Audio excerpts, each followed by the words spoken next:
Qu'est-ce qu'une matrice de la gestion de la société? Les 6 priorités. Comment on nous dirige?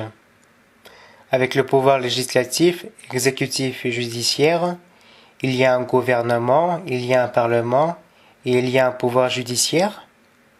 Non, c'est pas comme ça. D'où viennent les lois? Elles tombent du ciel?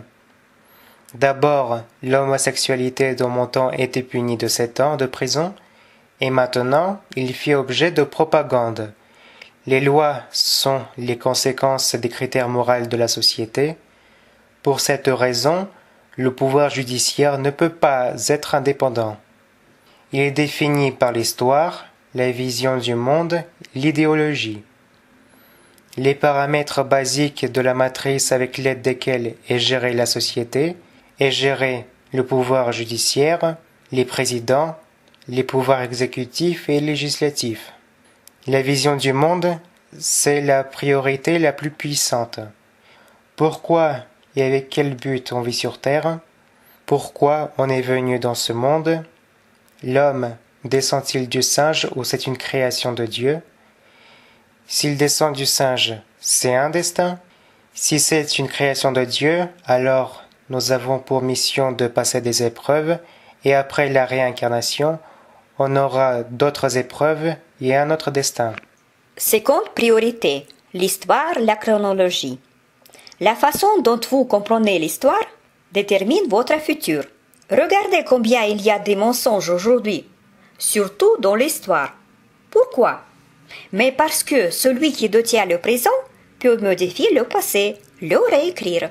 Or, celui qui contrôle le passé contrôle le futur. Parce que telle racine, tel arbre. La façon dont vous décrivez le passé déterminera le futur. L'histoire, c'est avant tout un instrument de gestion de la société, de son avenir. La troisième priorité, idéologique, c'est le cinéma, les médias, les émissions télévisées. C'est des instruments de gestion qui se trouvent au-dessus des présidents. C'est pas le président qui contrôle les médias, mais c'est le contraire. Regardez ce qui se passe aux États-Unis.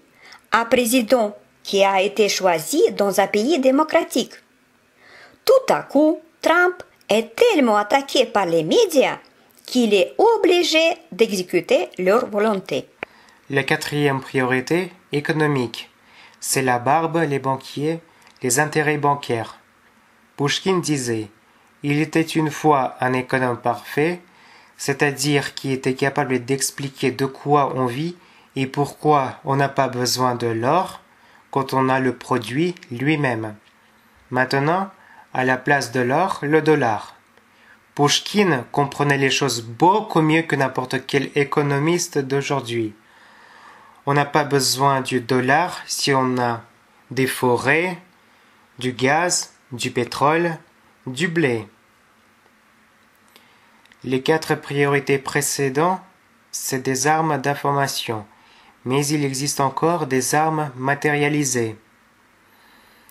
La 5e priorité, génétique, c'est quand on peut modifier la génétique de l'homme. Et la 6e priorité, la force militaire, les armes. Mais c'est la plus faible des priorités.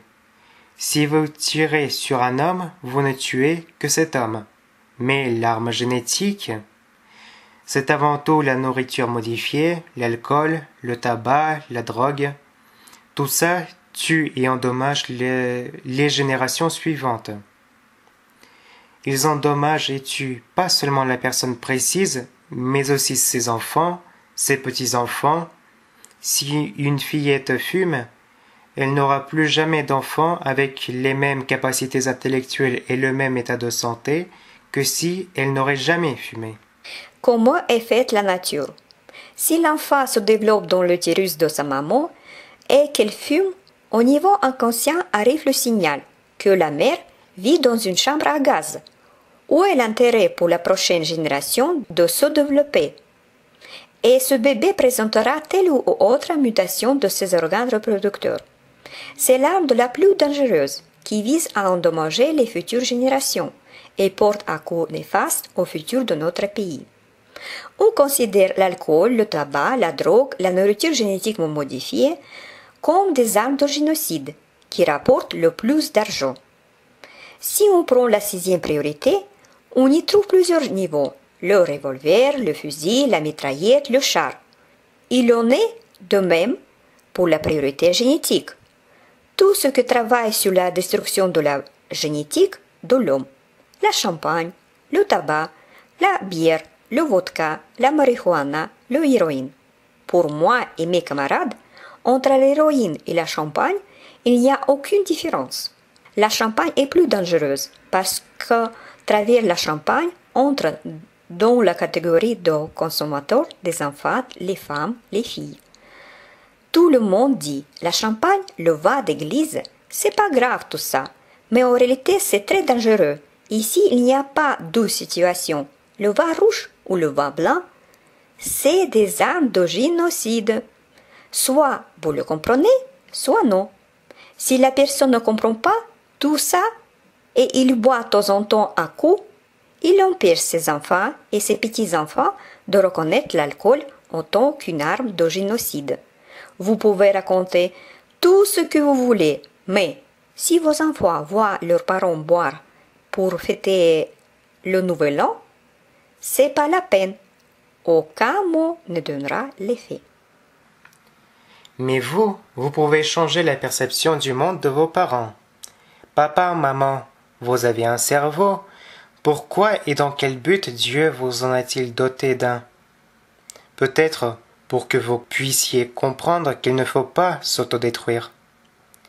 Pourquoi détruire sa propre santé avec l'alcool et le tabac? Je peux encore comprendre si vous allumez une cigarette et pour ça on vous paye 100 €. Et si vous prenez un verre de vin, on vous paye 300 €. Mais si vous buvez un verre d'alcool et qu'en plus vous payez pour ça, je ne comprendrai jamais. Quand on empoisonne des cafards, ils ne vous payent pas pour ça. Mais les gens payent pour qu'on les empoisonne. C'est une réelle arme génétique. Elle détruit vous et votre progéniture. Et quand ils vous empoisonnent, c'est vous qui payez. Souvent, on fait des reproches au président, au Parlement pour notre destin. Mais comment ruiner les barons de la drogue? Mais c'est simple. Il faut arrêter de consommer de l'alcool, de la drogue, du tabac, et ils vont faire faillite. Si un pays entier arrête de fumer, les usines de tabac vont fermer leurs portes. Ils font de l'argent sur votre incompréhension que c'est sur la destruction de votre santé qu'ils font de l'argent. Si à cet âge vous comprendrez tout ça, votre vie et votre destin seront absolument différents. Vous aurez d'autres situations dans votre vie. Ces situations seront différentes. J'ai beaucoup d'exemples de ça. Je pourrais vous en raconter, mais ils sont tous uniques. Ils ne se répètent jamais.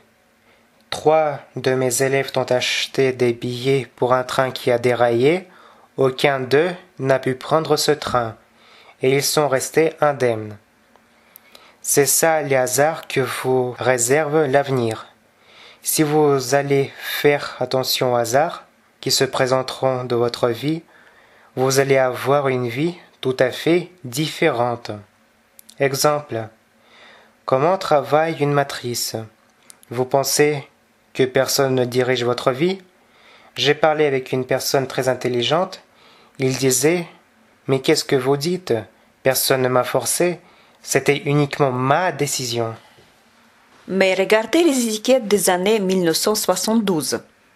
L'alcool d'éthyle, c'est un liquide qui s'enflamme facilement avec une odeur spécifique. Il appartient à une catégorie de drogues très puissantes qui provoque d'abord l'excitation, puis une paralysie du système nerveux. Maintenant, étiquette de 1982. L'alcool d'éthyle, c'est un liquide facilement inflammable avec une odeur spécifique et appartient à une catégorie de drogues puissantes. Étiquette de 1992. L'alcool, dit-il, c'est un liquide facilement inflammable, incolore, avec une odeur spécifique. C'est tout? Vous pensez que c'est par hasard que quelqu'un ait oublié d'écrire? Non, c'est un instrument de manipulation des gens, parce qu'en 1993, ils ont commencé la destruction du pays. Et l'alcool est devenu seulement un liquide incolore. Il faut réfléchir à ce qu'est un cerveau. Et dans ce cas, vous réfléchirez à deux fois si ça vaut le coup de détruire un tel système merveilleux conçu par le Créateur. 160 km de tubes sanguins présents dans notre cerveau, 60 milliards de neurones.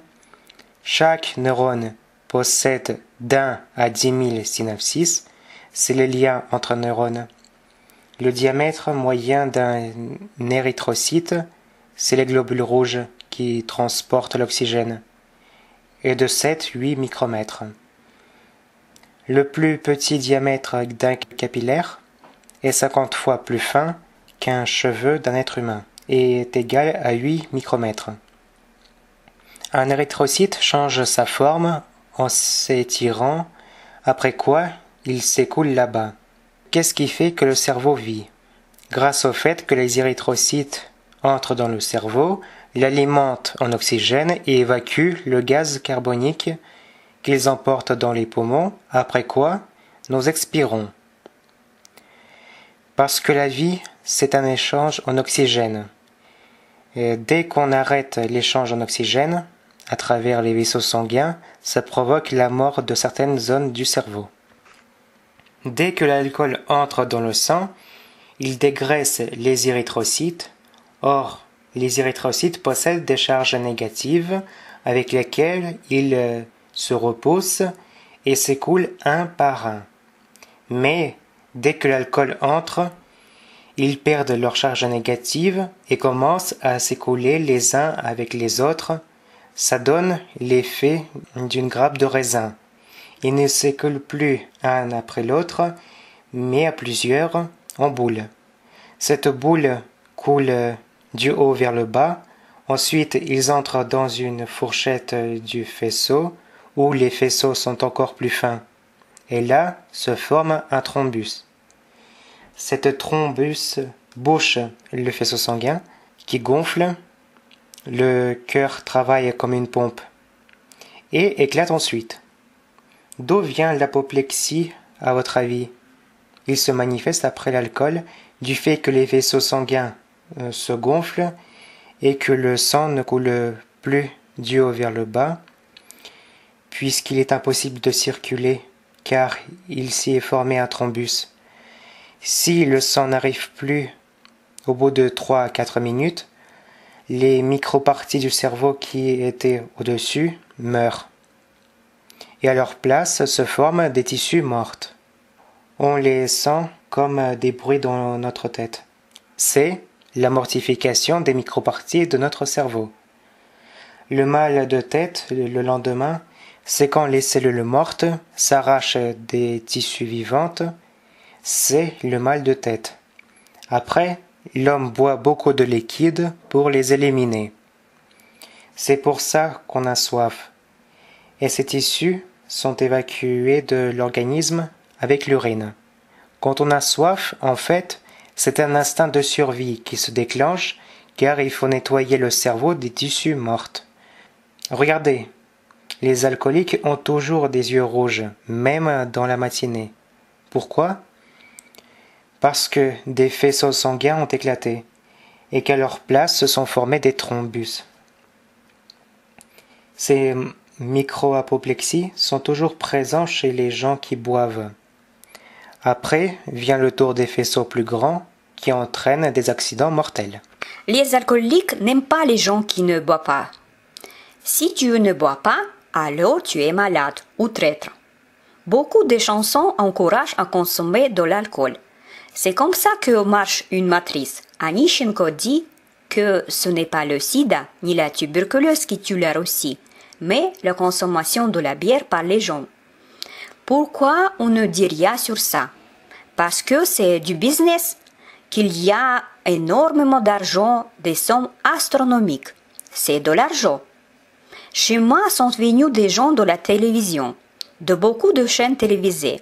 Ils ont enregistré mes discours, mais jamais ça n'arrive jusqu'à l'auditoire.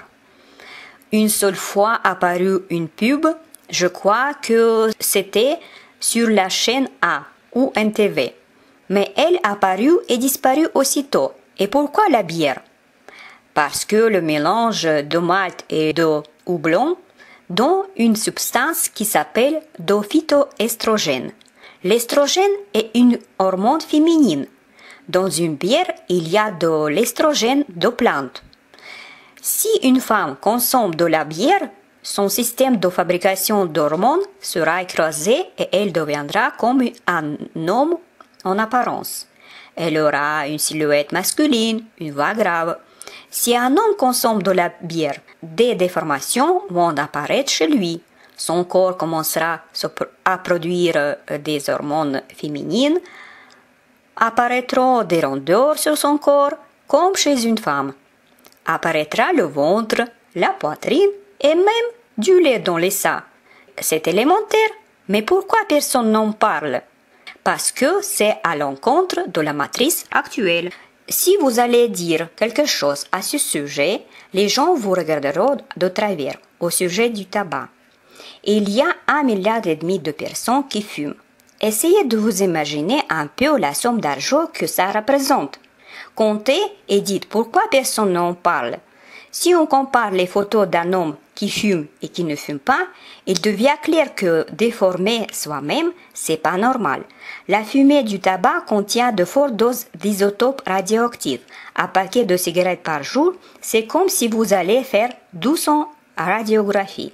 Tout le monde fait tout pour ne pas faire plus d'une radio par an. Et s'il fallait en faire plus souvent, on entendrait des soupirs et des plaintes. C'est dangereux, mais personne ne dit que fumer un paquet de cigarettes, c'est équivalent à faire 200 radiographies. Il faut une très haute température pour allumer une cigarette. De plus, les isotopes radioactifs ont la capacité de s'accumuler dans notre corps. Pour cette raison, le taux radioactif chez une personne qui fume est 30 fois plus important que chez une personne qui ne fume pas. Pour cette raison, le taux radioactif chez une personne qui fume est 30 fois plus important que chez une personne qui ne